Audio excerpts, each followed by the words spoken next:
Welcome, everybody. First, Why does Chris say Nanachka? I don't know. Oh, I know why. Yours says Barry. Yeah. Yours says Barry. You're the one that shouldn't be asking that. Oh, yeah, well, that's true. Yeah, it's all these males. Okay, folks, back to business. Okay. I'm sorry, that's my job, to make stupid statements like that. Okay, approval of minutes. First of all, the May 28th, which we did not approve on June 11th. I move, hear a can motion? I move we approve both? Well, I'd like to do them one at a time. All right, be fussy. Yeah. I move we approve the May 28th, 2020 minutes. Okay, any discussion? I second. Comments? Okay, all those in favor? All right? Any Aye. opposed? Nay. And in accordance with the discussion on Monday night, any abstentions? Ken, congratulations, yet again. Okay, and now, I move we approve the minutes on June 11th, right, 2020. second, Second. okay, any discussion? Hearing none? All those in favor signify by, well, I should say raising their hands, but any opposed? Hearing none, and any abstentions, just for the record. Yeah, we Thank could have you done all. them both at the same time, Robert. Thank you, Penny, for that insight. I thought you'd like to hear that. Well done, Ken. Yes. Yep. Okay, there was a item on the agenda about personnel changes. Well, the changes changed. Initially, Chris thought he was just not going to have time to be on the committee, pressed with his job and a number of other things. But Stasha rushed in and agreed to do the, quote, heavy lifting, unquote. And Chris got back and told me point blank, you're not going to get rid of me that easily. So, so I would like a nomination to have Stasha join the steering committee. I so move. Second. And all in favor? Aye. Aye. Any opposed? Stasha, you can't vote. Yeah, every man needs a good woman. Right, next to him. Yes. We Yes. have Working in the Stasha. background. right. No back. Well, Stasha, listen to Penny, not in the background. Happy to be a part of the group. Okay, Molly has joined us. Molly, can you unmute and video yourself? Yes, but I'm trying to shove a pizza in my face, so I was gonna finish that and then join the video. Sorry. If that's okay. I just finished making it because the kids were at the pool today. Oh, okay, well, it's, At your mother's pool? My mom's pool, it is Did still they very turn green? green and gross, but the kids were in it and the pizza got delayed and Did the kids turn green? not yet, but I'm waiting to see what happens. but Okay. how natural, it's almost like a pond. It's like a pond, yeah. So Molly, Mm, where do we stand on, apparently we have a very popular survey. we do. Hannah, I told you what it was earlier. It was $4.99 Wow, and Penny has 30 more, something like that. I'm sorry, did you say 479? No, we have 473 in the Survey Monkey. Penny has another 30 to enter, Yeah. so that's 503. okay, and that includes this hard copy that Stasha Yeah. input? Okay, great. Stasha has already entered hers. Penny's doing it tomorrow, so it should be 503. Yeah, I just picked those up from Erica yesterday or the day before. It's great. Okay, next, this is going incredibly quickly. Well, can I just, should we like blast out a reminder one more time on Yeah. Facebook? Or, Yes. Yes, 2 more days. yep. So who's going to do that? I'm not Abby, Abby or Meg. Yeah, I can do that. okay. Thank you.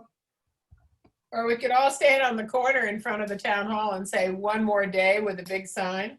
Saying one more day. That sounds like a doomsday thing, Penny. Erica, can you put out a notice through the website? I can. Yep. Okay. Happy to would do be that. good. Welcome, Mark. Hi, how you doing? Okay, so we're going well with respect to that. The Yeah. next challenge, as we've identified, is correlating all that stuff and then doing the analysis. Mm-hmm. So Penny, you had gotten input on that? Yeah, I talked to Lee Shanny, Mm-hmm. and she said she'd be happy to look over the results and give us her 2 cents worth. So she's happy to do that. Okay, Groovy. and we need to have progressive expectations with her, since she's an absolutely fantastic survey analyst, and see if she can look it over really carefully. She will. Yeah, Be I think she will. I mean, she's always been very good about that. Yeah. I had talked to Ann Hurd, who has done a great deal of survey work and analysis for Intel, and she wanted to look at the survey and frankly has not gotten back to me. So I will remind her one more time, but it Yeah. doesn't sound like she's terribly enthusiastic. Actually, she mentioned to me that she thought she was working on it. So, Oh, really? yeah, so maybe Oh, check your email or something. Maybe she- communication is she interesting assumed she then. was. Well, I'll shoot her another email because she hasn't gotten back to me. Yeah, and don't use her Intel email. Use her Comcast. No, I've used her. No, I've Yeah, dumped yeah, her. okay. No, she And mentioned now their advisory job's over. it's over. Yes, and town meeting's over, so they don't have anything to do for Yeah, 3 yeah, or 4 months. yeah. We'll keep her busy.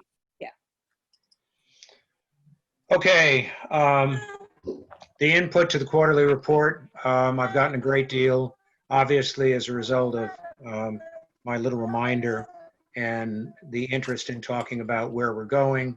I have a full set of information, although some of it requires further vetting by the individual task groups that I sent out today. So why don't we, well, Brian, why don't we reverse the 2 agenda items, and can you share your outline and briefly discuss that? Yeah, hold on one second. Let me I gotta pull it up. I think I actually have it. I have it printed out because Yeah, I'm a Luddite. I It's have it right here. Word doc, Okay, right? okay, Yeah. okay. Hold If you can't, go ahead, and if you can't get it, I can share mine, right? I have it on my screen. Does that work? Yeah, if you could enlarge it a bit. Yep.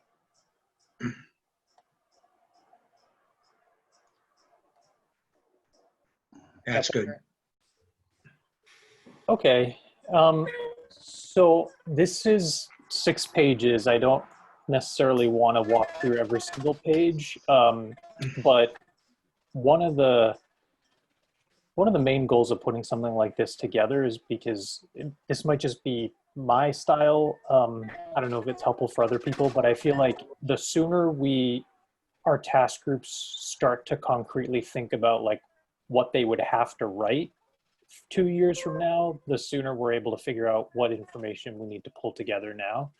So I tried to basically go through and create an outline of the different pieces that I think we would need. And so a lot of this stuff, like obviously survey, Charettes meetings, stakeholder meetings, that's all something that we'll summarize at the end of the process.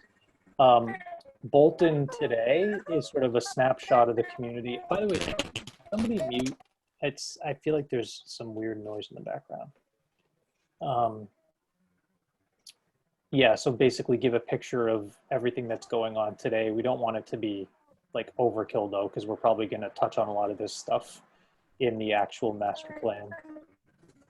Population character would be like demographic information. Does anybody else do that? Yeah. Yeah, can everybody other than Brian mute themselves? Yes, let's do that. Correct. Okay. It's probably a television in the background in someone's home. All right, so community assets, this was the part that I really want I'd love input on all of them, but I want to make sure that we're listing all the different, festivals and events that we might want to think about as part of the master planning process, different community organizations. Like I know I forgot Rotary and probably Lions Club.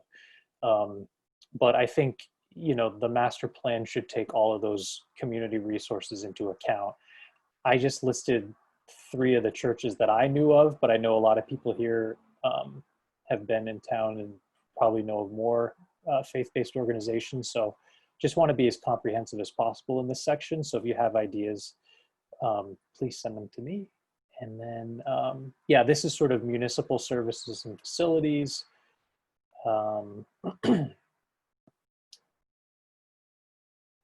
So actually, land use. I've noticed that some other communities have more recent build-out modeling than I think the 2000 stuff that we have. So I don't know if that's something that we could eventually contract with MAPC for and what that would cost. So I do think that would be, it might just be them looking at what we already have and saying there wouldn't be many changes.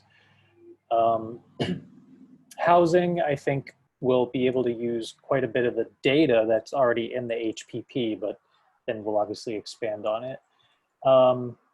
Economic development, actually, there's a lot of data that we can get, or that task group can get from various state websites. Transportation, energy. Oh yeah, I don't know anything about energy, so I don't know if we have a local energy action plan or something that we can pull from as we develop the section. Environmental conditions, I think that'll be a lot of Rebecca Longvall's input and Conservation Trust and Conservation Commission. And then, oh, you know what? I did want to scroll up. Sorry, there was a big thing that I forgot, which was, I think, oh yeah, in the statement of the overall vision, right? I think we're obviously going to be getting some public input and participation on that, but I want to make sure that we as a group are continuing to bring up issues around equity and diversity, because that they're conversations that I think people are understandably anxious about, but I think we need to make sure that we continue to have them in a purposeful way. Hey, Brian, in terms of the vision, I think we need to have a conversation about that, the best way to handle that. Yeah, everybody can unmute now. I think I pretty much went through. Okay. No, do you want me to stop sharing? No, that's fine. No, my comment about the overall vision, I think it'd be a good idea if we got to work right away and put together at least an outline of the vision so that we can use that as the basis for having a conversation in public and inviting people's perspective on that over and above what's been done with the survey. Because that's going to be critically important. Yeah. And I think we all have to have, if someone writes it, and then we can all have our input into it, so that I think you got to have something to input into rather than sort of just throw ideas out. Oh, really? Go ahead, Brian. I was actually going to say it might be nice if we took like 10 minutes tonight to just go around and throw some ideas out, because I feel like that's kind of where I was headed. Yeah, and I think, you had sent out an email with sort of a 100,000-foot perspective of some of the key elements that we as a local entity need to think about in terms of how it affects the much, much broader entity, the US and the world. And that needs to be part of a vision. But I think it can't be a on apple pie, as it were, vision of your typical, town vision, all of which are very similar, certainly in this area, and start thinking a little bit bigger than that about equity and inclusion and so forth. But, why don't we go around and talk about that? Ken? start with somebody else? Okay, Penny. Oh, okay, so we're gonna dump on Fanny. I think we have to really take into consideration all the age groups, not just, you know, the littlies, the middlies, the old farts. I mean, I think that's really, I think an overall vision for the town will differ with each group, but they can be melded together. Does that make any sense to anybody? Yeah. Okay. I think it's going to be very interesting how we handle housing, because a lot of the equity issues come down to housing. You know, diversity of the size of the homes here and diversity of the affordability of the homes here. And I know we're going to talk a lot about affordable, the percent we're supposed to have by the state, but I think we should be broader and remember that we want both technically affordable homes and the ones that may not fulfill the state mandate, but actually are helpful to have. I mean, I know everyone knows I've got an accessory apartment with a senior in it. You know, somebody who lived in Bolton for a long, long time, was widowed and wanted to stay here. And by the way, it is affordable.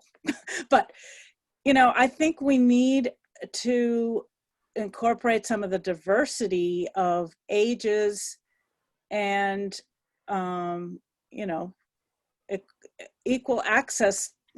We just need more variety of housing, and everyone, I think, knows that. It doesn't all have to be affordable. Sometimes it's just the space. You know, we need smaller homes, and it's really hard to get that because our land is very, very expensive. So I don't know how we're going to solve those problems.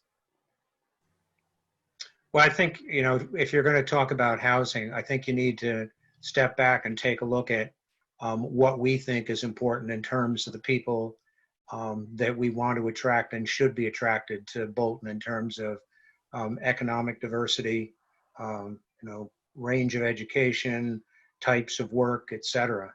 And what can we do both in housing and other elements to make Bolton attractive to them, as opposed to the types of people that it's attracting now. Wonderful people, have a lot of money, but aren't necessarily the kind of demographic that we, at least I think, that we're looking for in Bolton. Other thoughts?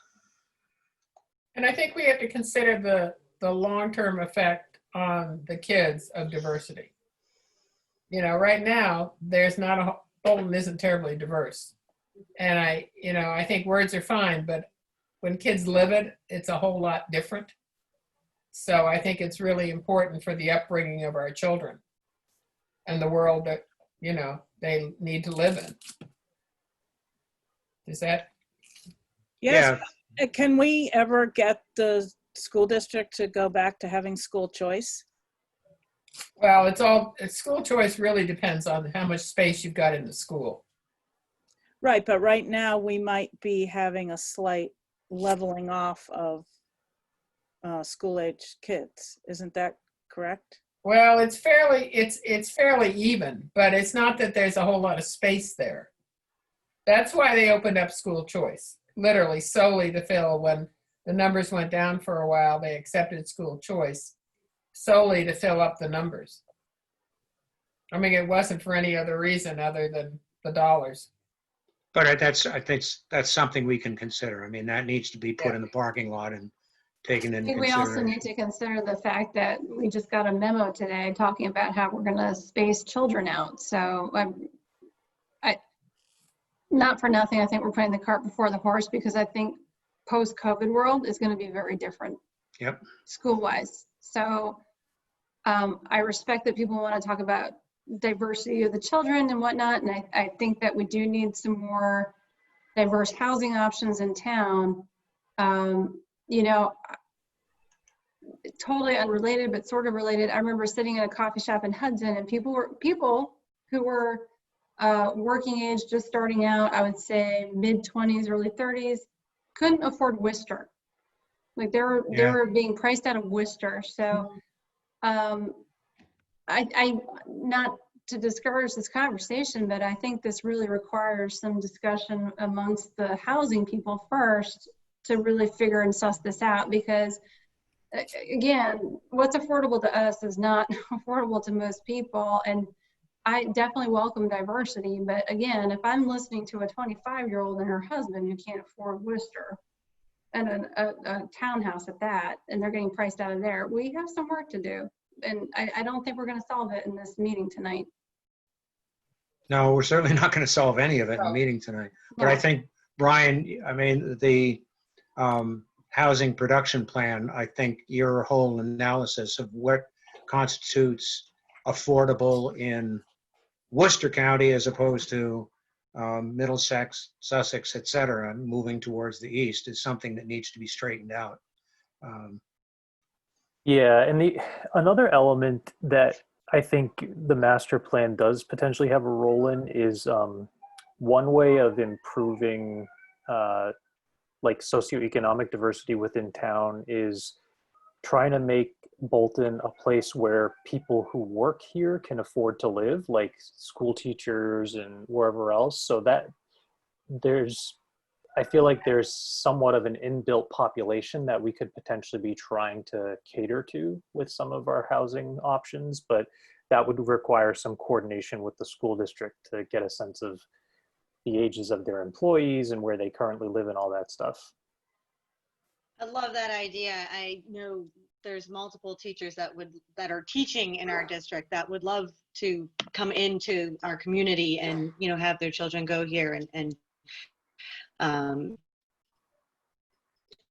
there's any discussion about or even if it's an option to have some kind of a ability for teachers to have their children. At one time they were able to choice their children in, but I don't believe that because choice closed, they're not able to do that anymore.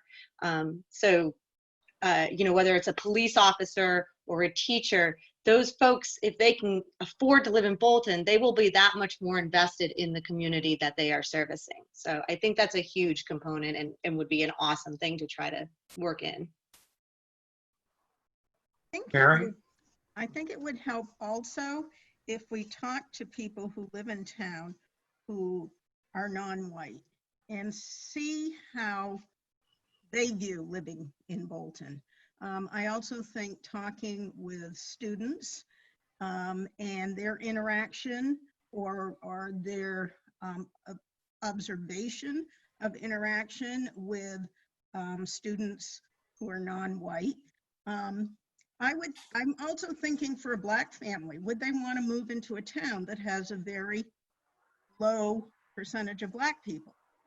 So I think maybe talking to people in the community to sort of get a feel on what their experience of living in Bolton is like. Yeah, I think the other side of that is the educational curriculum and focus can do a lot to get people to understand better diversity and be able to be more welcoming and more understanding. And that gets also to the whole business of stressing civics. You know, I have to admit that looking at the ballot in Bolton, I said to myself, unopposed, the whole ballot's unopposed? Are you kidding me? You know, how do we get people actively engaged in government and understanding civics and getting involved in the community in that respect? So you're talking about two different things here. You know, you went from Mary's talk about diversity to being civically involved. And I think both are super important, but if we're going to focus on something, which one do you want to focus on? I mean, I think they're very closely related. I'm just playing devil's advocate because it's all important. And I understand that we're all thinking about these things very critically now. The other thing I was going to say, which is something that we need to also think about now, is a lot of people are allowed to work from home now that there's COVID. And from my understanding, third hand, a lot of people who are living in like Brighton and closer to Boston are now thinking, Bolton sounds really nice right now. So any type of diversity right now is completely being torpedoed.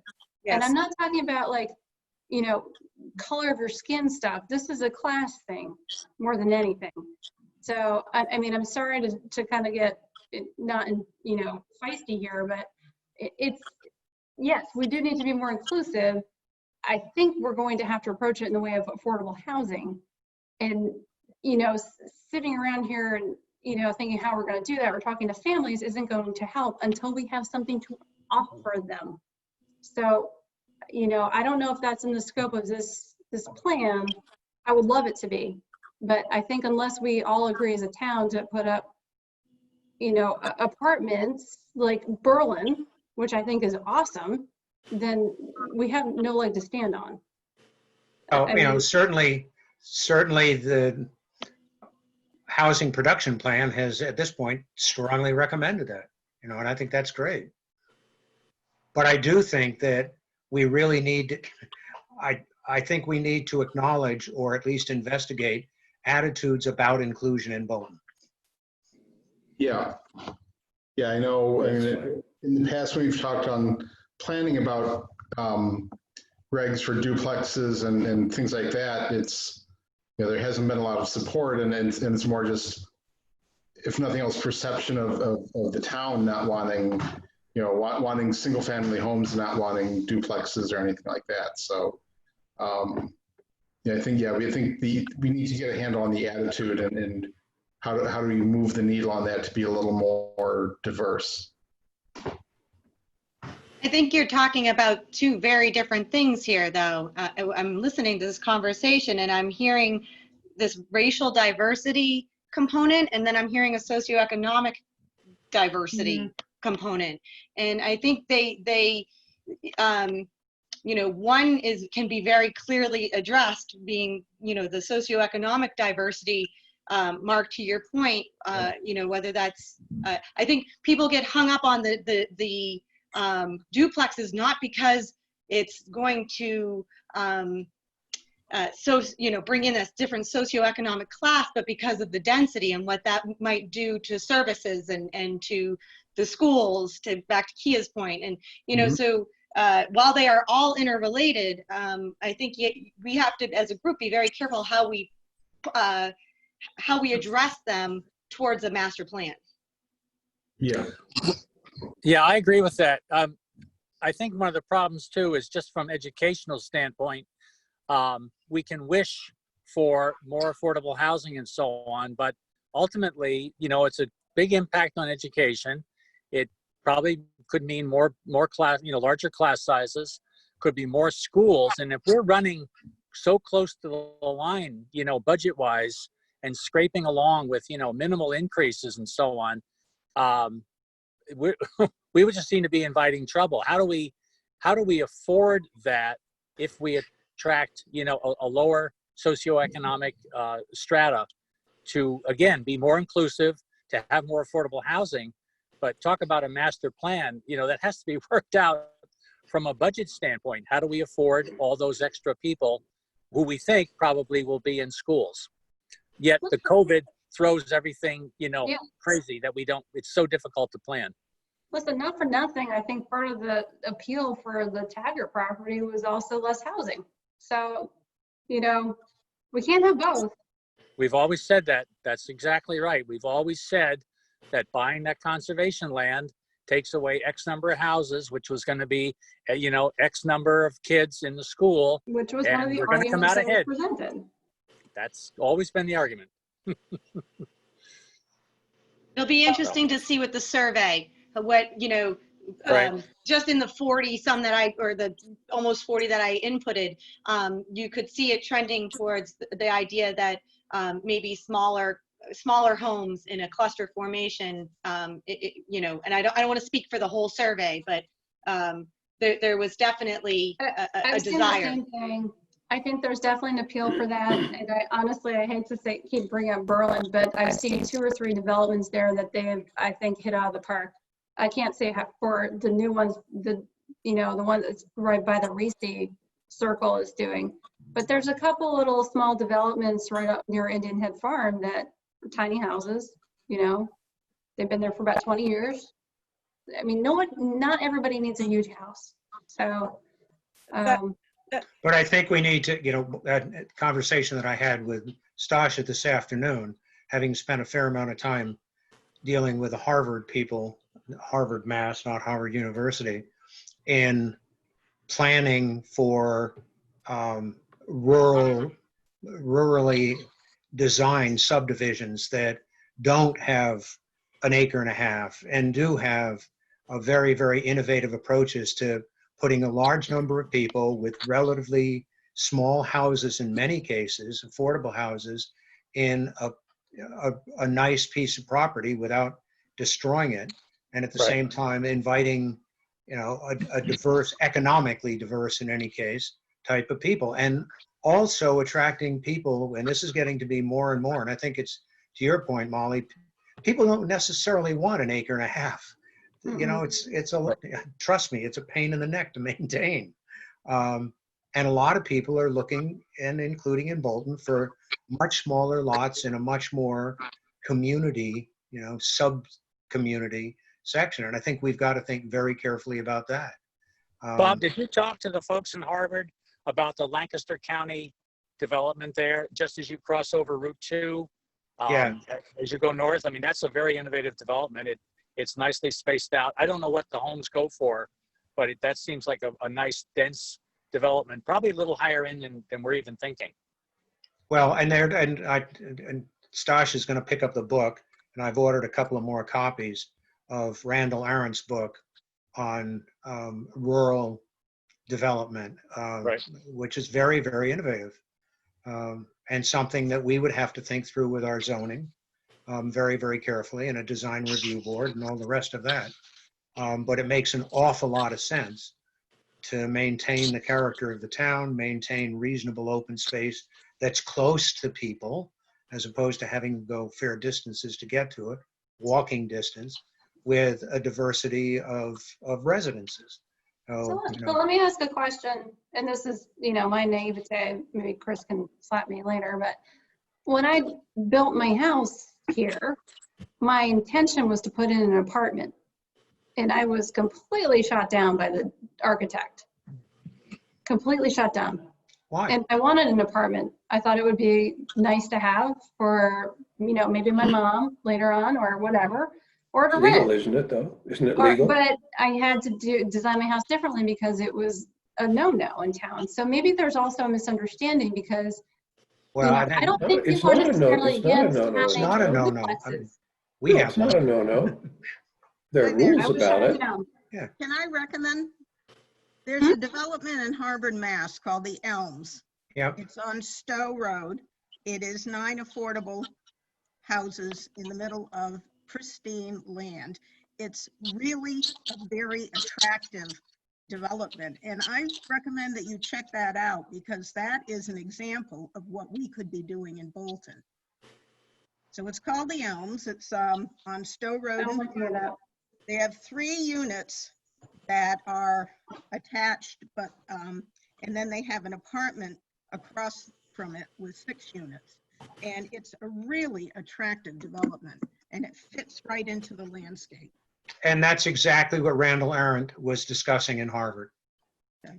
And he did a magnificent job in a charrette, a real architectural charrette with a whole bunch of us, Right. 6 at a time, and had us take a piece of land, a real piece of land in southeastern Massachusetts with a number of environmental, types of character in it, stream, open fields, etc. But it was real, and had us using the guidelines that he had provided go from, postage stamp houses of the same type all over the place, which is what the initial development plan said, to something that really does what you described. There were some individual houses, there were some townhouses, there were some apartments, but all of them were very thoughtfully located, and it really didn't totally disrupt the whole place. People had access to open space, but there was a significant diversity in the affordability of the houses. So, I think if we're going to talk about diversity, at least economic diversity, I think we really need to think about how one would go about doing that. And a huge amount of it has to do with how we're going to design our subdivisions or our communities or whatever.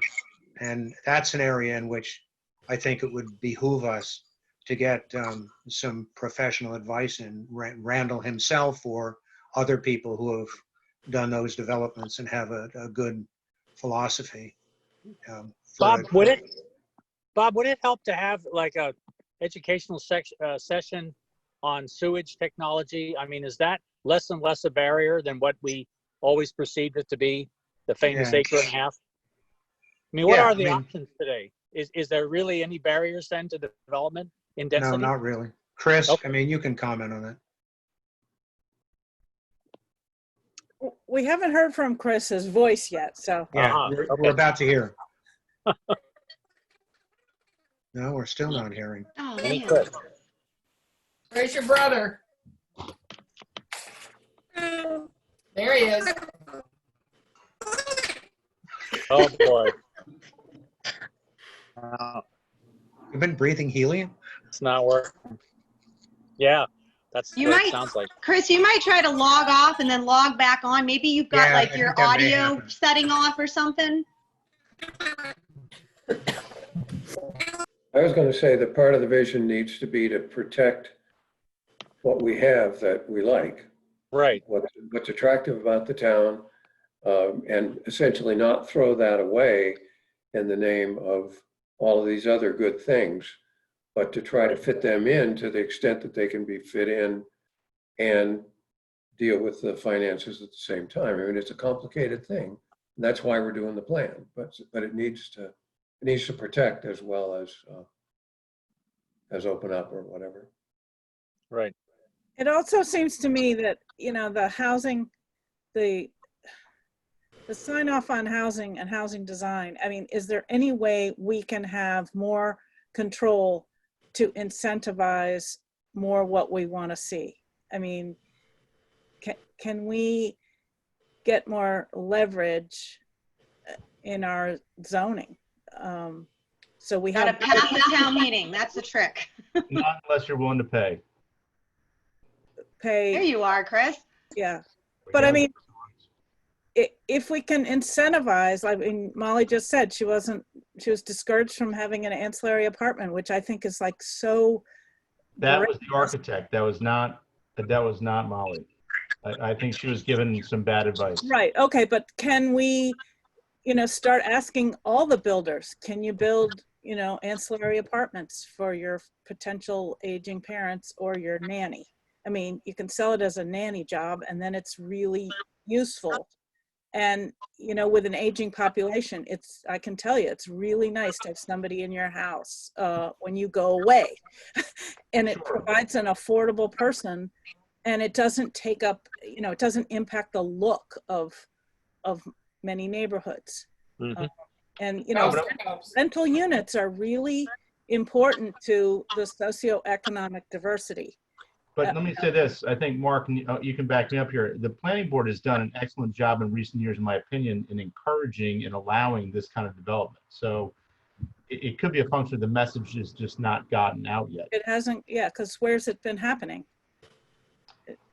Well, but I think it's the economics to the developers that there's no incentive for them to do it.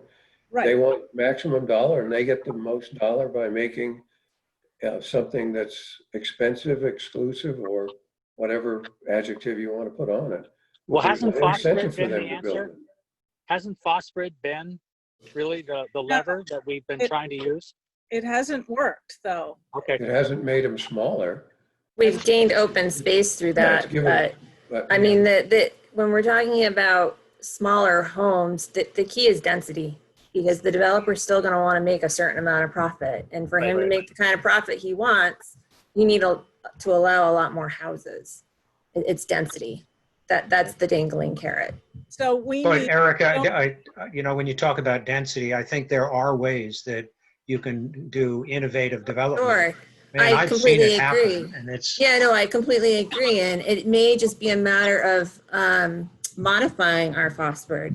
You know, I don't know yet. I mean, but I think that is a possibility. I'm not sure the phosphid's the problem. I think, incentivizing is fine. I mean, so it's a lot of it has to do with the builder. If you're a production builder like Bob Pace, who is just building to maximize his dollar, there's no incentive, no financial incentive for him to put an in-law apartment in. That's right. Now, I don't know what the current zoning regs are on new construction, and because if you could, to make a simple point, if you could make it worth his while to do that, then I guarantee every house he built, as much as they may not like them, would have some sort of accessory use. I'm going to guess you're going to find out that a lot of construction in town for specific buyers like my sister and others are being built with this in mind. It's, we just, Bolton's going through a phase of we've got two kinds of construction going on in town. Well, three, if you include 40Bs, and there it is. So. You have to also be creative. So Keys Farms, you had a historic house that would have been a tear down. Instead, we got 2 affordable units out of it because planning was able to work a deal with the development to do a 40B. Is that correct, Erica? That is correct. Yeah. Oh, donor to the other party. Yeah. What was the low hanging fruit there for Bob?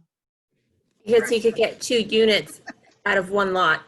That was the low hanging fruit. Because if he couldn't have done that, he would have opted for the fee in lieu, no doubt.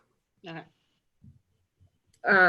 And I guess I'm not understanding the discussion around the accessory dwelling unit. Because in my mind, unless we're requiring it in a certain type of development, I really think it comes down to the person buying that or building the house, buying the house, whether or not they want that. I don't see that being a choice that the builder's making. Correct me if I'm wrong. Well, Molly, it sounds like that was the choice of the architect. Molly, we can't hear you. But the other thing is that you can only do that if the house isn't already built. And so if you've got a subdivision where the builder wants to have everything be similar and has, built half of them, then if somebody's coming into town to buy an existing house, they're not going to have that choice.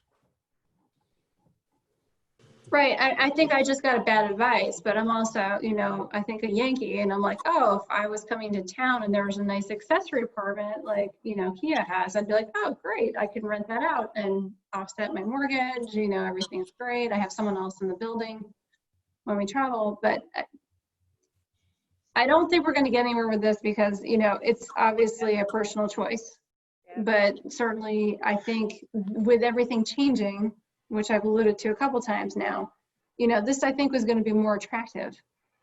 And if we can incentivize it or say like, hey, I don't know, this, I know someone said earlier, like duplexes, like, I think duplexes are going to be very appealing. Popular. I think so too. And not the traditional, like, I'm in, near Boston. But who's going to build them is the question. There's no incentive. Well, to build them. How does Bolden insert themselves? Well, that's the question. Can we find an incentive? Well, I think there will be incentive as the there's more aging population. I mean, by 2030, if Bolton's 30% senior population, there may be more incentive because there'll be more people demanding it. And I think once there's the demand, then the builders will build it. And as long as our zoning is in place to allow it, we should be in good shape at that point. Okay, well, I think we all agree that it would be nice to have an economically diverse town and have things that attract economically diverse residents, and that a lot of it focuses on the types of layouts of subdivision and what we will allow, but at the same point, same idea, we need to, once we get that in place, be advocates for it. And I think Molly, would definitely agree that if we showed and helped developers show the attractiveness of an apartment, people would start saying, yeah, that's really great. For a number of reasons, age demographics with people, perish the thought, in-laws, you know, but guests even. I mean, Mhm. in the last 2 nights, we've had guests in our apartment, and it's been really great. When I've been overseas, we've rented it out just to take care of the house and make sure that somebody was in the house all the time. But there are a whole bunch of reasons. When it gets to townhouses, again, that's an element of rural design, that you can come up with innovative uses of different types of housing, and townhouses may be just the ticket for a lot of people, and they may not be anywhere near as expensive. They may be substantially smaller. The question is, how do you get a developer to be convinced that A, he can make money on it, and B, for the town's perspective, it's going to attract the type of people, or the breadth of types of people that we would like to see in town. So I think it all gets down to stepping back, looking at the types of people we want, what they want, what will attract them, and what we need to do in terms of allowing them with zoning and design reviews, and working with innovative landscape architects who are very important to that, to figure out how to put these subdivisions together. Also, you know, when you go to the 30% of the seniors in 10 years, there are a lot of seniors who would love to have an accessory apartment to rent out to younger people who would be willing to help out with some of the physical stuff around the house. There are a fair number of seniors who would like to live in an accessory apartment. Trust me. Give them the house. Listen, I had to do a calculation to figure it out if I was going to be one of the seniors in 2050 or whatever. I was That makes like, 2030. I'm like, is that me? Not yet. Okay, Well, so, you know, Does it make sense to find some developer and sit down with them and talk about what either incentives or disincentives there are here, to find out from the developer's perspective if we have the right tools in place or not? We've gone to a lot of trouble over the years, it seems to me, in this inclusionary stuff, most of which have failed, if in a broad well, sense. for a at number least. of reasons. I mean, Well, I know, but that's what I mean. How do we find out what those reasons are? well, I think that's a good idea. And, you know, if you recall, with the town common, we had a number of ideas about how we could do development on the town common. And we brought in developers who had been very successful, you know, in doing village type subdivisions. And that was very good. But ultimately they said, look, you know, there are a lot of uncertainties with the common. And that was a very different situation. Certainly the brownfield site didn't excite people particularly. But I think that's a great idea. Let's, you know, not go get consultants necessarily. Consultants are nice. Landscape architects are nice, but developers who have done a terrific job, as Mary said, in Harvard, you know, get those people and sit down and find out why they did it, how they did it, and what attracted them to that. That's it. Yeah, I've had conversations with, I believe his name's Dan Gansborough. I don't know if anyone's familiar with the Riverwalk in Concord, but that's a Yes. development of smaller homes. And I've talked to him a few times, and I know he'd probably be happy to talk to this group about how he's made his projects work. It seems like they do target communities that do have infrastructure. I think that's one thing that we just don't have going for us. But he's, you know, that's just an idea. We could speak to him. So Can I jump off of what you? From Megan and Abby, Oh, yeah. their thoughts? Any thoughts? Yeah, I think that in school there's definitely like a divide, and not necessarily like housing or anything, but people definitely, there's people, I don't know how to word it, but there's definitely like different groups, like class-wise, and you can tell, and people kind of like, not that they like bring attention directly to it, but they're definitely aware of it, and I think that it like definitely creates a divide. But I don't know. Megan, what do you think? Megan, you got to unmute.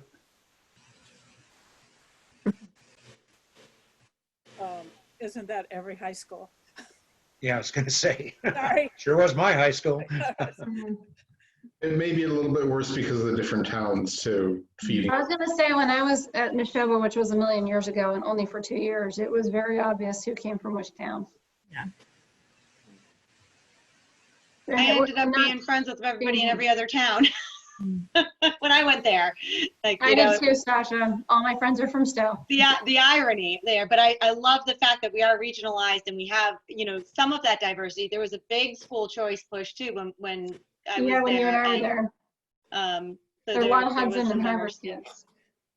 So, So, If we talk to some, I like Erica's idea that maybe we could talk to a few builders and find out what incentives they look for when they can, or, you know, what's available.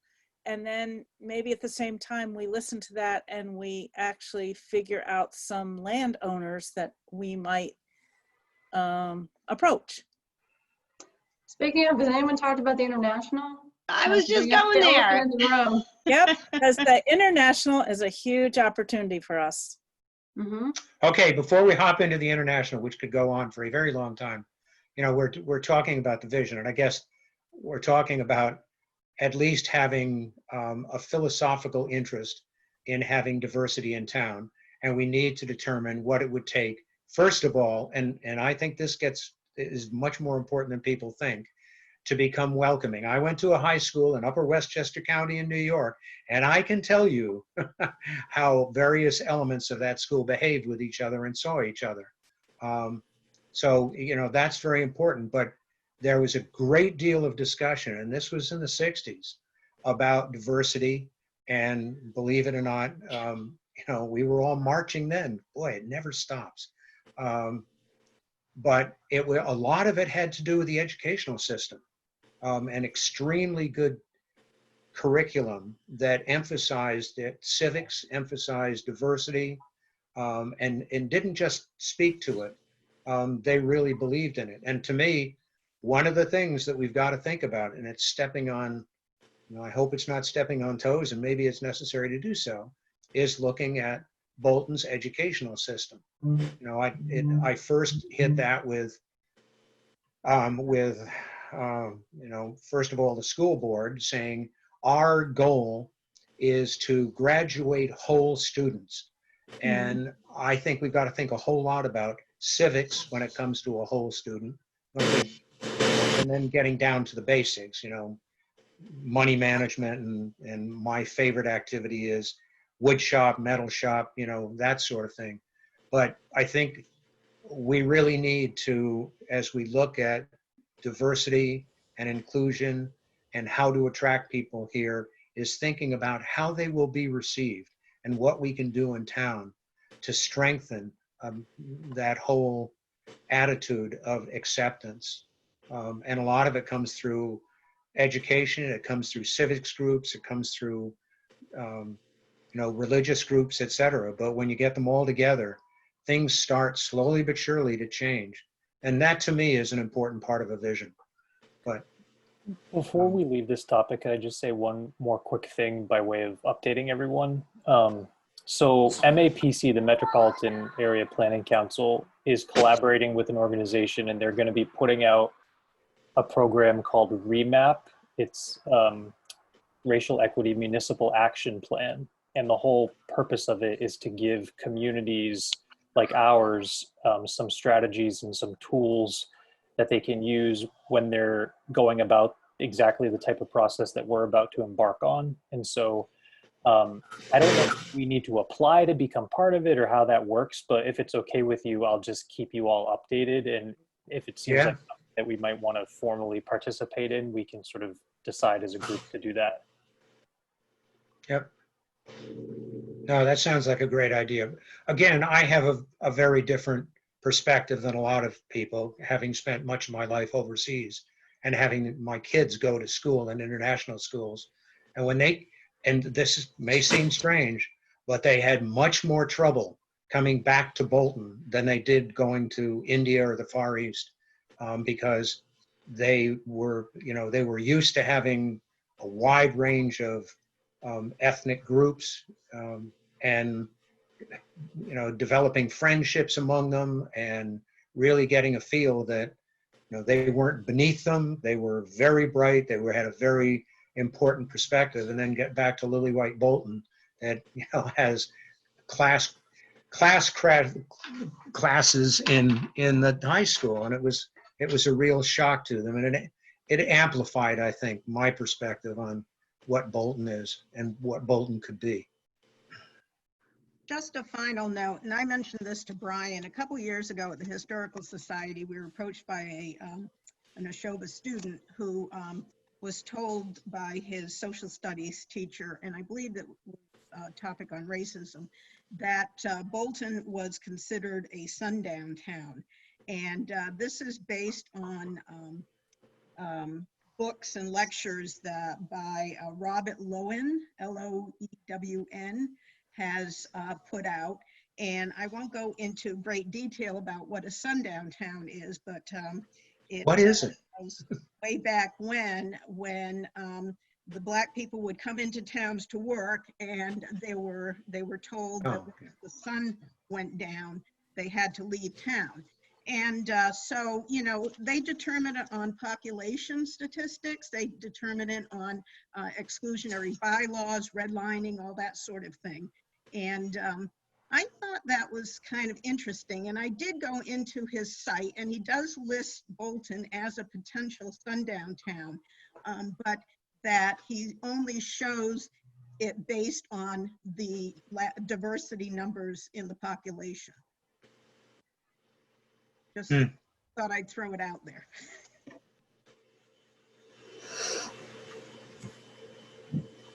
It seems to me that, we're on the master plan to do what almost all other town master plans do, which is almost more technical. And everything we're talking about tonight is a little bit more social, or, community, as in community values and community activity and, interconnectivity and engagement. And maybe we need to, in our own way, just have some tangible suggestions toward, bolstering our community. I mean, I've long thought that once the Bolton Fair moved out, I really didn't meet people anymore. I mean, it's gotten to be a very different life here than when I first moved here. And it is not a better life. It's a more narrow life. And, for people who don't have kids in the school, there is more you want to engage with your community. And, not having a very active newspaper, not having very active social life, not having a fair, we have started with the Common to have a couple of events, but, maybe we really need to prime the pump and, energize people, and that, the community fund people are really engaging in activities that also include diversity, wheat in Clinton. I mean, there's an event this weekend giving out snacks. So, so maybe, it could be something simple. Like I noticed Harvard gives out an award every year at town meeting to something noteworthy, some person, some volunteer, the volunteer of the year, the citizen of the year. And, it's just a way of recognizing, shining light on somebody who does a lot. We need to, it's like we don't have enough volunteers in this town to even do the town function, let alone support Bolton Local and the Historical Society and the churches. And, it's like we hardly have enough people engaged because people are busy. So who we do have working, we need to be championing them, or celebrating them and getting more people to recognize they're there's so-and-so Mary Boyd, she's like da da da da. I mean, she was a parade marshal or something, that was good. But I think at town meeting it would be great if we had a program like Harvard, and I don't know who decides it, but if we could set up some easy suggestions to start supporting the social part of Bolton. What's section would that fall under in the master? I don't know. I mean, I don't think other master plans have that in there. So that's why I think we're a little bit skating on thin ice. Oh, no, I think we're skating on great ice. Yeah, I think we're showing that there. I love that idea. That's a great Not in idea. our task groups. No, that's, That wouldn't be cultural? yeah. That's what I was thinking. Yeah, I think that's awesome. In the survey.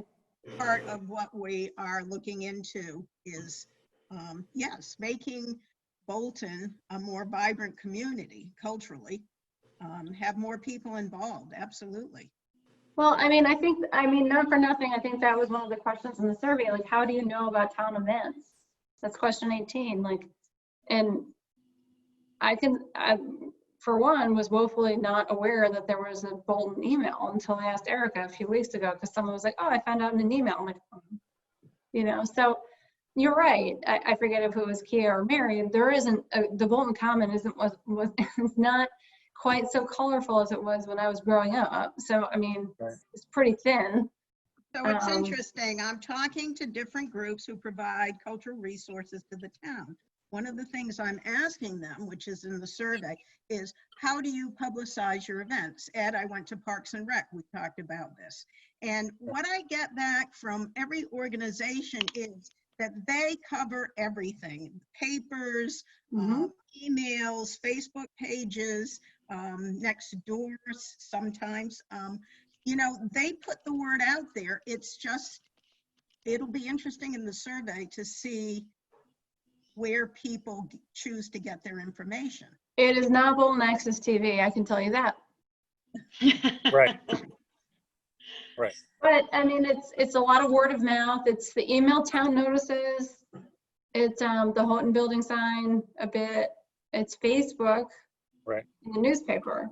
But I think there's another piece to getting people involved, and that isn't just putting information out there. I mean, for the last, 10 or 15 years, we've been advertising all the openings on all the boards, and you can see how many openings we still have. And I think it's more, you have to figure out a process of inviting people in rather than just telling them about it, because they're not going to make that step unless there's a connection. I mean, the old joke on advisory, when I was on advisory, was when we lost a member left, we'd go through the phone book and figure out who we knew. We'd call them up and say, you know, this is, you know what we do. We really think you'd be good on this board. It's that personal touch, and I think you have to focus on that. I think it's not just sticking it on Facebook and sticking it in the paper, because people read it and then forget about it. I think you have to make a personal connection. We did that with. Or when they talk themselves out of it, Penny. Huh? Or when they talk themselves out of it. Yeah, well, we did that with wheat. We had a problem getting dry. Wheat has a delivery every month to seniors in town. So we got a bunch of people and we brought them in and said, you know, you're our group. We want you, and we explained to them what we wanted them to do. We limited it so they didn't feel overwhelmed. And they became a group, and they've been functioning for the last 3 years. But you've got to invite people in. It's just not telling them about it, because people have too much going on in their lives. You know, it just sort of goes over Yes their and no. I think they have a lot going on, but what you're talking about hasn't been made a priority. Right. You know, and to me, that gets back to civics. You know, civics is not just voting. Civics is being part of your community. Right. You know, it's a much, much broader issue. And I think we're not very good at that right now. You know, there's a small group who always seems to be involved. But again, looking at the ballot, I said to myself, are you kidding? You know, what's the problem here? We should have, every race should be competitive, if not 3 ways. And people should be excited. Right. But, you know, and that expands into the legitimate perspective of, so why should I vote? So here's the thing though, I mean, I think people are, to Penny's point, or to elaborate on Penny's point, I think more people would be willing to volunteer if they knew how much the commitment was. If you think the commitment Does anyone know who has carrier pigeons or racing pigeons? Because I have apparently adopted one that has been here for Oh, 3 days. that's sweet of you, Molly. It's adorable and I want to keep it, but I think No, it I needs- agree, Molly. You have to bound it because people are, there's some nuts of us who've been at this for 40, 30, 40, 50. But that's the thing, like, do you, Most people can't afford to do that. So you have to bound it and say, we meet you for this. But once they become involved, right, then they want to get involved in something else. right, which is exactly what's happening with me, because I see the advisory thing and I'm like, oh, but I'm like, well, what if it's Right. 20 hours a month? I can't do that, but I can do 5. So, I mean, like, I think that's what the town needs to add to your volunteer issue, like, hey, 5 hours a month, you can be on this committee. That's 1 hour a week or 2 hours a week. You can fit that in. That's a workout. That's Or 2 don't put in hours on it, put like, here's the list of responsibilities, or here's the things that you're gonna And be, that's too, because you're right. people, but depending on their work ethic, if you will, or Because you their, think it's, yeah, they need to package it into their own world. like, But if they know this many what, tasks about this many hours. yeah, here's the meetings, those are, yeah. I also think think I've that solved all your problems tonight, so. No, but I think it's brought up a number of issues that we need to consider in a vision statement. What do we want? And I think we've identified a number of things. And, the next step at stepping down from 100,000 feet to 70,000 feet. Okay, so what are the key elements that are necessary to reach that vision, and what's practical, and how do we go about it? And we've had a great discussion about housing. Let's go out and get some people who have done it and find out how they did it and what attracted them to it and how they worked with the town in doing it. Is there a need for further discussion with the town? Are there different zoning requirements? Are there more innovative landscape architects that we need to bring into the mix? Are there a bunch of things? But, I think as a vision, we can put together some fairly high level stuff. If anybody wants to. not to back up, but did we give Megan an opportunity to chime in? I know she was unmuting herself, but I don't remember whether or not she got an opportunity to speak. I couldn't hear her. I'd love to hear from her. Yeah, I just want to make sure everyone has their voice heard. I was just gonna say I agree with what Abby was saying. Like, there's definitely a divide, like an unspoken thing everyone's kind of aware of, but nothing really specific I was gonna go into. Okay. Is it by town? Yeah, It's sort of Bolton versus Lancaster versus Stowe. yeah. But I think that there shouldn't be one.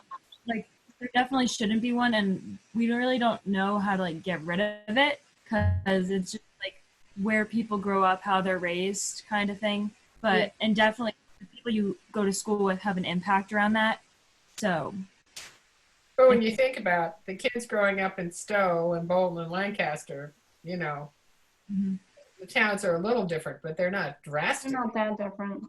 Yeah, but there's a lot of different classes within the 3 towns. And no matter where you live, there's still always that class divide. So are you saying? Can I ask you a question, Abby and Megan? And maybe Stasha, you remember, maybe it's changed because I was only there for 2 years, but it seems like where the class, like, I know there's like honors classes and mid-range and low range.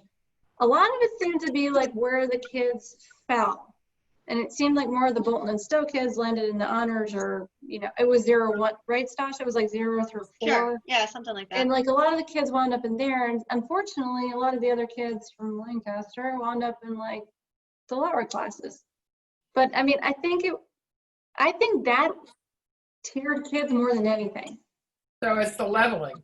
I think it was the leveling of the classes they were in. At least, maybe I'm wrong, Stasha, please correct me, but a lot of the Well, kids it in would, the classes were I from don't know Stowe. that to be a fact, Molly, but it logically makes sense because you're with You're those taking kids classes with the part same of kids the all day. day. I would Yeah. add to that sports. I don't know if you did sports, but I my did. social group really came out of my sports. I mean, I wasn't some big sports person, but I ran. And so my group was cross country, which was a very diverse group of kids from all the Gosh, different did we towns. run So, together? I completely forgot. I don't know, we'll have to look at pictures. But my point being that there's, you know, I'm curious to hear from Megan and Abby, like if there's, it surprised me that you said that it was a town specific thing. I could see it being a leveling of the classes. Who do you hang out with during the day, or who do you hang out with after school because you're, you know, in sports with them? But the fact that it's so, it seems to have transcended that and gone to the towns is very interesting to me. Yeah, I don't think it's really based on class anymore because I'm in classes with all of my friends and they're all from Lancaster basically. So I really don't, I think it's more based on towns now, or at least the social classes within the towns. Oh. Yeah, I'd say, here's what I'd say, since Molly and Stasha went to Neshoba, the three systems have become, even the lower systems have become regionalized. And so the feed into the high school is much more even in terms of, you know, competency. Yeah, I mean, that was why we regionalized. I mean, other than we picked up $1.5 million, that was beside the point. It was the fact that we could not, I mean, I remember David Avedian. Remember Mr. Avedian? Campaigning, I'm going to go out of my mind. I've got kids coming in from 3 towns and 6 different levels. And so the whole point was to sort of get everybody at the same level as they were coming in the high school so they could manage that, you know, the kids. That was the whole point, was to streamline the curriculum so that you'd get, you know, you didn't get this huge diversity of kids at all different levels.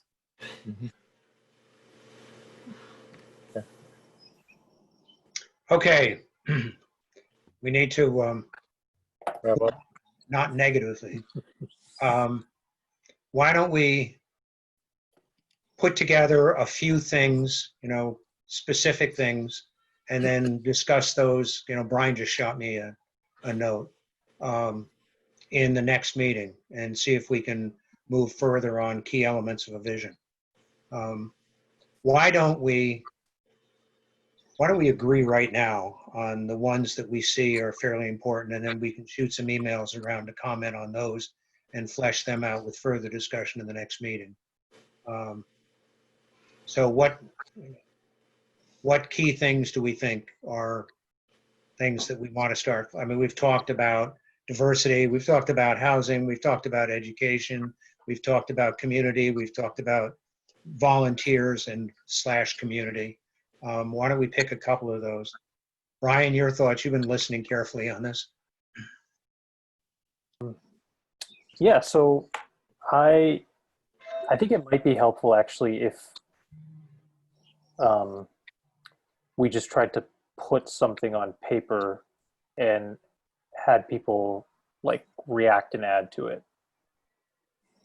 So, I mean, I think you covered everything that we discussed, but maybe somebody could try to put this, you know, reduce it to writing, and then we can talk about that as one of the agenda items next week. Again, we don't want to formalize the vision until we've gone over the survey data, but. Well, I go one step further. I don't think we want to really formalize it until we've gotten the input from the survey, but I'd really like to vet it in a public forum and listen to real people talk to each other and talk to us about it, and then, you know, start focusing in on it. I think the survey is important, but I think we've got to be careful about just doing what the survey tells us. You know, that it's an important input, and I think that gives us a perspective on what we're dealing with. In any case, that's off the topic. So who can write these up? Do I hear a volunteer? I mean, if nobody else wants to do it, I'm happy to, but I don't want to take it from somebody else either. You do write better than some of us. I think I heard Chris volunteer. Brian's a volunteer. Well, that addresses our volunteer issue right there. Exactly. What about Brian and Chris working together? That's a good idea. It would be a pleasure. What about all of us writing, you know, maybe we all should take an attempt at it and send it to Brian and Chris. And they Good idea. Yeah, that's a good idea. They cherry pick what we, you know, and if we all limit ourselves to just a few sentences, which are our priorities out of this discussion, then Yep. they can pick and That's a choose. good idea. That is a good idea. So we're each developing a vision statement? That's the No, idea? no. I think if, No, well, not a that's vision. one approach, but I think if you had 3 bullet points, 3 bullet points. that ought to be in a vision statement, and then let's talk about those. Okay. Anybody disagree with that? And this again, it's about what we envision for the town, correct? Right, exactly. Uh-huh. Do you want me to send out a survey? I have survey monkey. To just us? To just Hey, you. Molly, just say I I can missed it. own survey. No, before then, what we envision? Yeah. Just kidding. Thank you.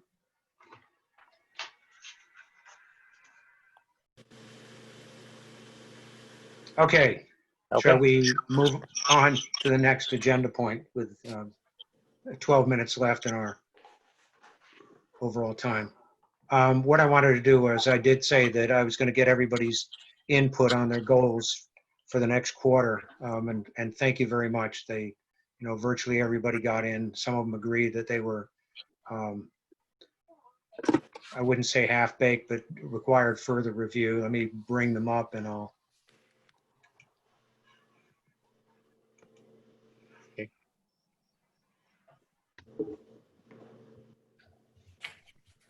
Bear with me a minute.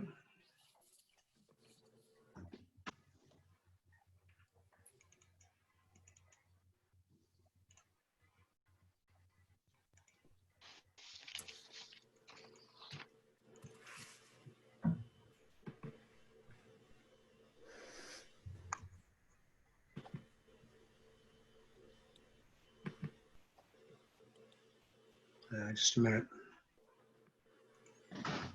It's the old problem of too many things up simultaneously.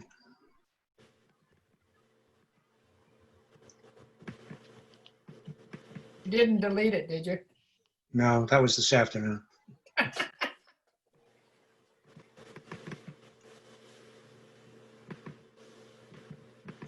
Okay, I've got it.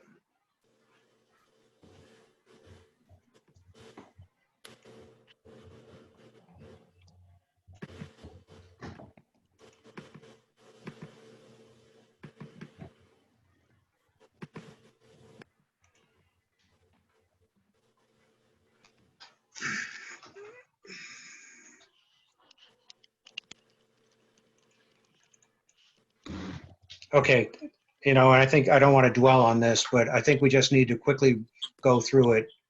Some of them I think are a mite aggressive. Can everybody see this? Yes. Yes. Okay, it's what I sent out a couple of hours ago. Okay, climate change, that's, there's a great deal of information already out on that. The emergency shelter is key, but there needs to be a great deal of work to figure out how to do that. I think that'll be a bit of a challenge, but in the next 3 months, that's doable. And look at what's in the hazard mitigation plan to determine what climate data is appropriate for presentation and referral. I think we need to be careful, and I think people have said this before, to not try to replicate things in other documents, to simply highlight and promote what is pertinent to the master plan. Any comments on climate change? I think 3 months for the emergency shelter is sort of underestimating the time it's. That's, I thought that was very aggressive, but It's just starting it. I mean, yeah.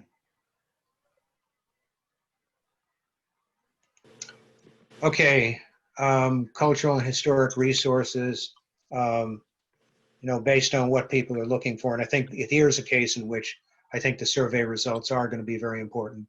But I think it will evolve into a charrette to talk about this and get feedback. But this will be very critical. And again, I think it'll be a challenge to do this in 3 months, particularly with the appropriate amount of feedback. But again,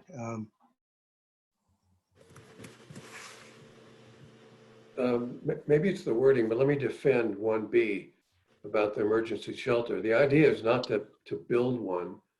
The idea is to just look into it. So for example, something that could easily be done in the 3 months is to find out from Lancaster whether what they've got is something we're eligible for or not. And then you could just kind of look at the facilities we have and see if there's anything that could do. I mean, there are definitely things that can be done without completely doing the job. So I just want to, and I think that's true with many of these, that even if they sound overly aggressive, it isn't the intent that they be completed within the 3 months, Yes. at least in my view. I don't know. I think it'd be pretty cool to build an emergency shelter myself. What does Where- Lancaster have? What is their emergency shelter? I'm not positive. I think it's either at where their Council on Aging Community Center is, or else it's in one of the schools, but I actually don't know. Okay. I just remember that they have one because I recall a discussion once at the school level about the kinds of things that you need to have in order to have one, which we don't have even close to right now, which is another reason why. I wonder if the feasibility for that might play into, and I don't want to step on any toes, but the MSBA grant, is looking towards the new school. And if the school is a natural place to have, kind of combine that, I'm not sure. Yeah, we'd have to look into it. It's hard to say, but. Yeah.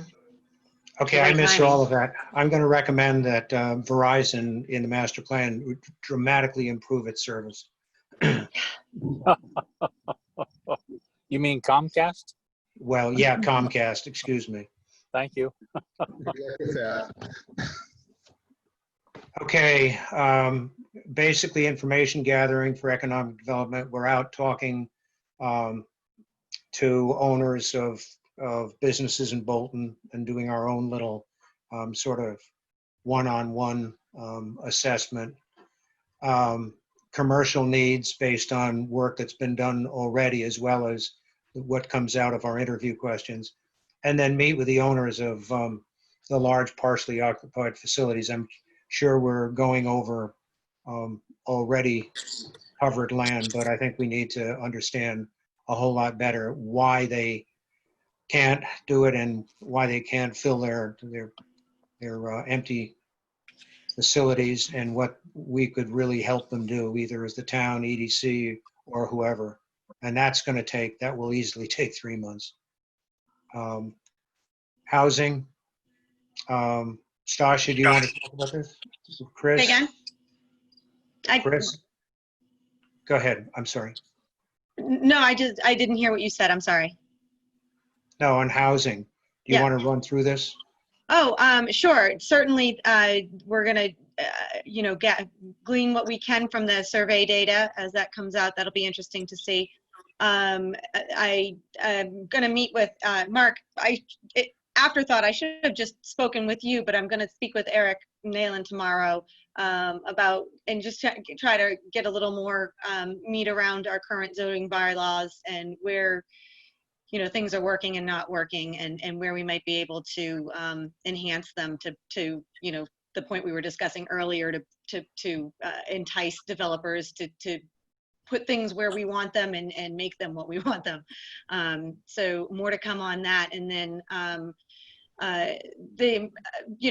taking kind of a step back from a very, you've got the smaller focus of affordable housing and certain types of units and certain services to certain people.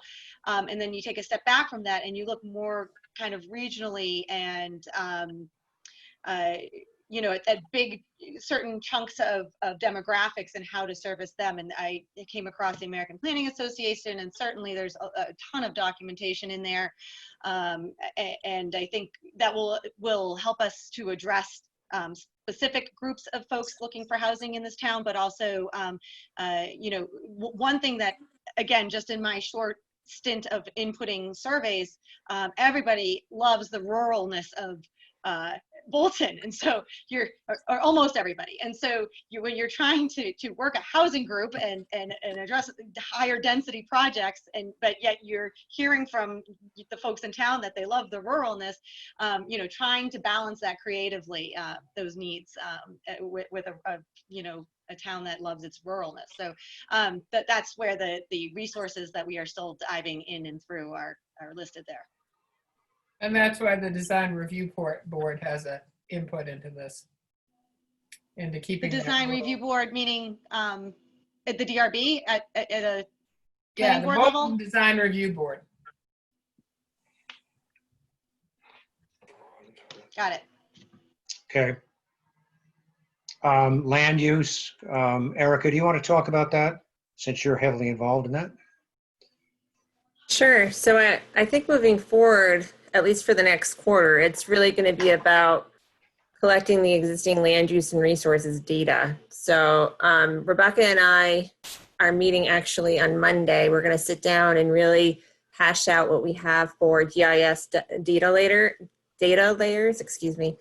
She's got a really good working knowledge of what we have since she went through the open space and rec plan through that process, making those maps. So we're just going to circle back, collect everything that we have and see where the gaps are, where we need to maybe update some of those layers. And then from there, maybe look outside at other resources. I know Ken wanted us to take a look at the New England landscapes as potential input. So hopefully, some of the members can help me do that. We can kind of hash that out. And then hopefully generate a database of all this information. So that's the goal. Okay. Has anybody made contact with New England Landscapes yet? I haven't personally. I don't know if Ken's reached out to them. I've tried. Hasn't Oh, worked have very you? well. Yeah. Yeah, getting to a real person is pretty challenging, even if you use their contact information. But if you can take that on and see if you can ferret out who the right person is. Yeah, to at least I give can us certainly do background. that. Yeah. It's a pretty big group, but it does have reasonably good procedures and allegedly really good basis for the 4 types of projections they make. Anyway, Penny, you want to talk about municipal Yeah, facilities? it's basically continue what I've been doing. The treatment plan, I'm fairly confident that the head of buildings at the region has a fairly good handle on the treatment plan. But some of the other stuff of, the radio tower and the old firehouse and Persons Park, it's finding the right people who know about it and who've had some part in any changes that have been made and that type of thing. So, and then I go back to the finding the drawing. There's a whole bunch of, we're trying to figure out what drawings that we have in this town of the town buildings. And they're either at Emerson or they're in the town hall. So it's sorting through all this stuff, and Erica's helping me do that and giving me lots of support as I grow and as I open up these drawers. So, but Erica, is there a basis for a document management system for those types of things? We have one in place. Yeah. We do. It's in paper format. Oh. And I think we can approve upon it. I think, Penny, I think you would agree when you take a look at the spreadsheet and how things are filed, it can be a little confusing. So yeah, I think it doesn't over make a whole time, lot of we sense. probably want to improve that. So, and Yeah. honestly, Bob, I'm getting to the point where I'm trying to transition to mostly having electronic stuff. Obviously, we need some paper copy, but reducing that will be better. So Yeah, it's So- the historical stuff, yeah, exactly. Okay, so any documentation from now forward is going to be in electronic form and it'll be in Well, some sort of it's database? both. So we'll have at least one hard copy, but I make sure that all applicants, whatever they submit, I have electronic as well. Okay. Is there, is there an opportunity here to recommend and look into a document management system for that? Possibly. What kind of a system are you referring to? Well, something that brings in documents at any stage of any construction or modification activity. And so you can track, almost GIS-like where the drawings are, who's responsible for them, what has happened. I'll be glad to give you an outline of what a typical engineering construction document management system looks like. Sure, that would be helpful.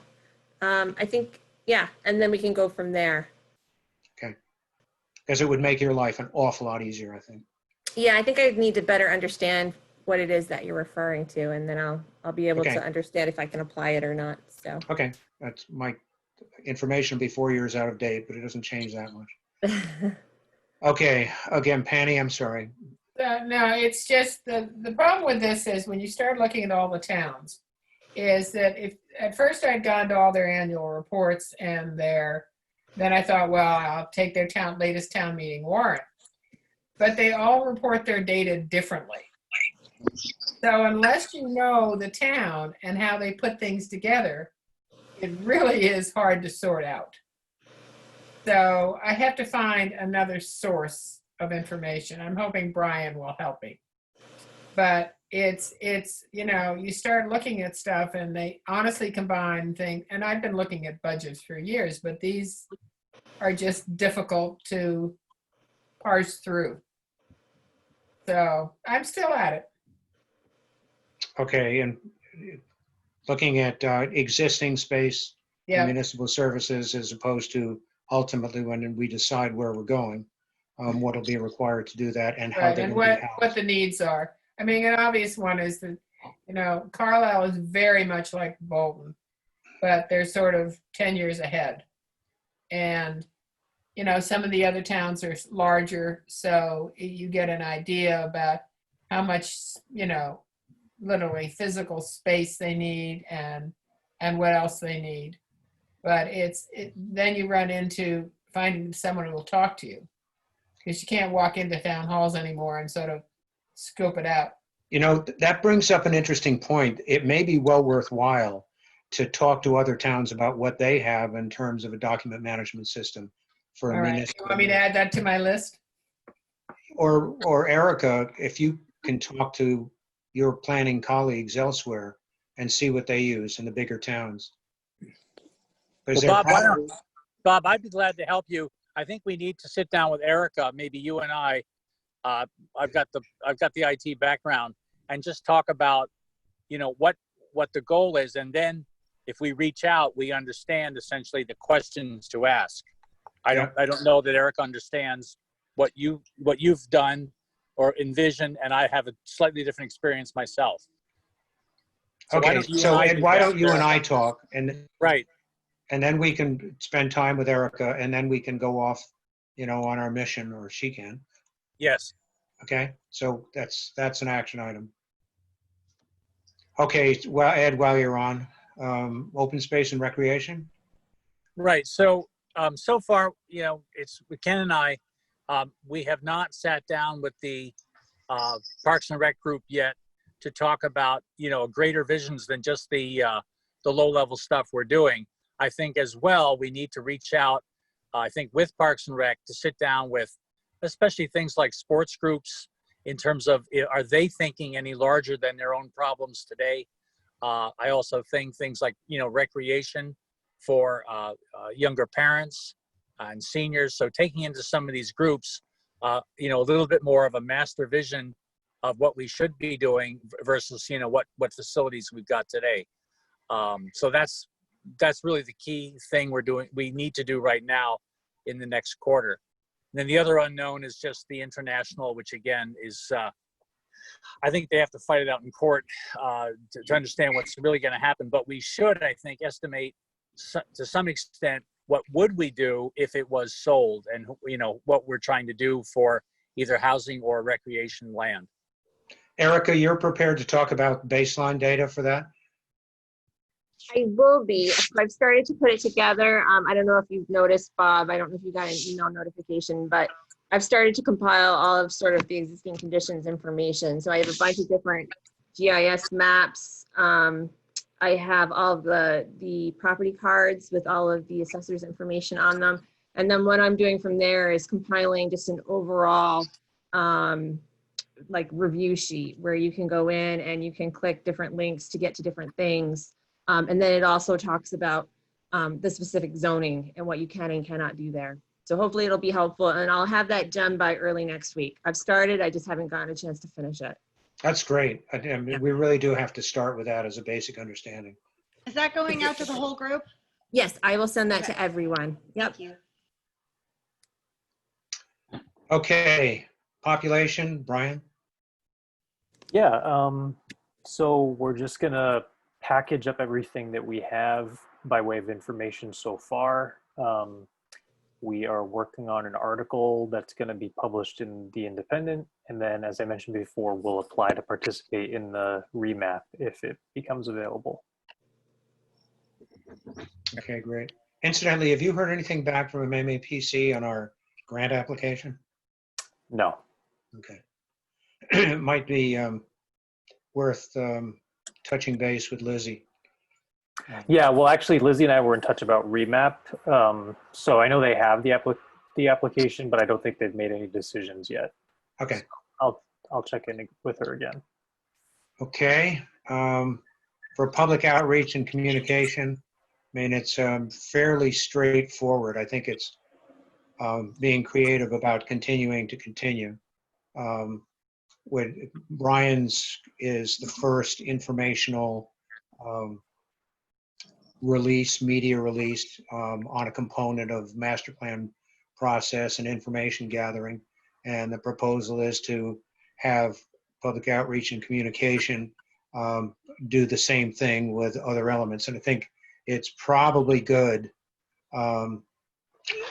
Kia, Abby, Megan, if you folks could, knowing what's going on in the overall steering committee and task groups, put together what you think would be interesting information that would both inform the public about that particular element of the master plan and the reason that that information is coming out, as well as the importance of just giving visibility to the master planning process. The second thing is, I've talked a lot about having a public forum, and I think we really have to get serious about that. You know, we can't wait for COVID-19 requirements to disappear. We've either got to come up with what's been done, certainly with the MVP and other things, is put together what we think is a good cross-section of the various stakeholders in the town, and invite them and a lot of other people, the general public, to perhaps a Zoom forum to discuss what's going on with the plan, and particularly present the results of the survey. And then monitoring the suggestion box. Has there been any input, Erica, to that? Not yet. Nope, I haven't received any emails. Okay, and we're going to give that visibility after the 27th? Yes, I will send out a news and announcement about the suggestion box. Yep. Okay. Okay, well, Penny can talk about schools, so there's very little to talk Basically, about. schools, I can't even get to them now, because I think now that the requirement to come up with 3 plans for trying to start school at the end of August, beginning of September, they're so swamped, they don't want to talk to anybody. So I have basically put them on hold until after September. They're just, you know, totally swamped. They've got to come up for a partial opening, totally closed, and something in between. And the state just came out today with all their requirements. So, you know, they get more to do than they normally do, to put it mildly. So there's no point in bashing your head against a brick wall when you're not going to get anywhere. So that one starts in the fall. And one of the things that we need to talk about, you know, not tonight, but sometime in the future, is how far we want to get into the operation, curriculum, and focus of the schools. That's, it's a great interest of mine. I'm not sure whether it ought to be part of a master plan, but I think education, the type of education, what's emphasized in the school system, going back to Lorraine's comment to me about we really aren't graduating whole students. We need to think about that because that's a key element of the community. Anyway, the survey, Molly, I think we've talked a fair amount about that. Can I interject something back to communications and a public forum? Yep. I don't know, I want to throw this out there. I'm sure that our little group will be talking about it at our next mini meeting, but because everyone's home and bored and not taking as many vacations as they would, and I don't know what organized sports are going on, or it might be that we could engage some people, maybe Parks and Rec people or various groups in town, to have sort of a field day event, like at Labor Day, end of the summer, where It's funny, I wrote down to have a town festival. Yeah, like including a 5K and a softball game. Yeah, or something that brings people out where we can have a little booth, but it can go on with lots of other fun stuff that other people might want to organize and tag along with. I mean, Backyard Bolton has good action, even though that's sort of not all Bolton. But I'm just wondering if we should try to get something in for September while it's still nice, and just be thinking about it, because I think we're going to need unusual ideas this year. No, that's let's talk about that. I think that's an excellent idea. And to wrap it into other groups at the same time and have it a general community thing with involvement from us and visibility from us. Okay, where were we? We've discussed the survey. Again, town finances, Brian? Oh yeah, sure. Just quickly, I'm doing my best to stay in touch with some of the discussions at the state level about what to expect budget-wise. And I think that's probably going to be most of what I can do over the next 3 months. And then Ken and I will also work to identify some of the key assumptions that we think will need to work into any model for the master plan. Has anybody started doing analysis, projections with various scenarios? For instance, what's going to happen with people commuting to offices? Is there a percentage that can do it, a percentage that can't do it, et cetera, and what that's going to do in terms of transportation, communication, and economics? I think things like that may be being done on like a state and regional level, but I don't know that I'd be able to access projections for Bolton specifically. Okay. But it'd be interesting to find out what parameters they're using and assumptions, because some of those might affect us, will affect us undoubtedly, but in different ways. Okay, Mary, Ken, transportation improvements? Part of it is to work with MART and the COA to, once people are allowed to do things other than go to medical appointments, to be able to use the van for that. It may be premature to do that depending on the way the situation goes, but we want to at least make sure that the mechanism is in place so that when they are able to move people around, they have the tools to do it, because there's approval needed from the town as well as from MART, and that there's the money there that either in their budget or our budget or somebody's that will cover all of that. And we do want to just kind of, in staying in touch with MAPC and the other people, Magic and stuff, just kind of stay on top of what's going to happen in the future with traffic. And that sort of relates to what you were mentioning a moment ago of, is anybody studying the impacts of it. And, you know, that would be a thing that if there's a lot more working from home, then is that really going to reduce the traffic? And if it does, then what does that mean to people in the town, and also what does it mean to the roads and stuff? So we'll monitor what's going on.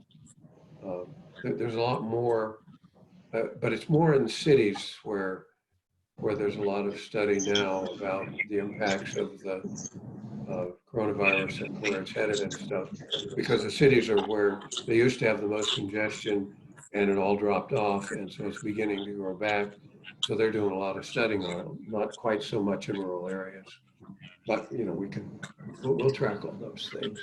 And as the last one shows, they're just staying in touch with Magic is a big part of all this. Okay. And then finally, water and sewer. Mark, Barry put this together. I think he copied you on it. And this is half-baked. You know, this is something that the group has to review. But again, it looks pretty aggressive to me. It's very aggressive. I need to set up a meeting with the group and review it and kind of put a little bit more realism into the dates. Yeah, and this is going to be something that's going to have to be coordinated with, you know, certainly housing, economic development, open space, land use. So it's, you know, not just a technology paper by any means. Right. Yeah. Okay. But if you'll spend some time with the group and see if you can flesh that out, and also identify with which groups you're going to be working. Yeah. And, you know, don't get too far ahead of them. Okay. Okay, that about does it for the agenda. And I think the action item here that Brian had suggested was everybody put together their ideas on the vision statement, and we'll get that put together and have another discussion, at least on a couple of the points that are brought up on a priority basis. Does anybody have anything else? Okay, well, if not, thank you very much. Okay. And we'll go for the, I mean, we'll meet again in a month, but there'll be a lot of action in between. And what I will do is, I've got a lot of information from everybody on what has been done. I'll put that into a summary form in the report, and then send a report around probably something around the 7th of July, and get feedback. Sounds good. Okay? All right. Thank you very much. All right. Good night, all. Night. Night. Bye, guys.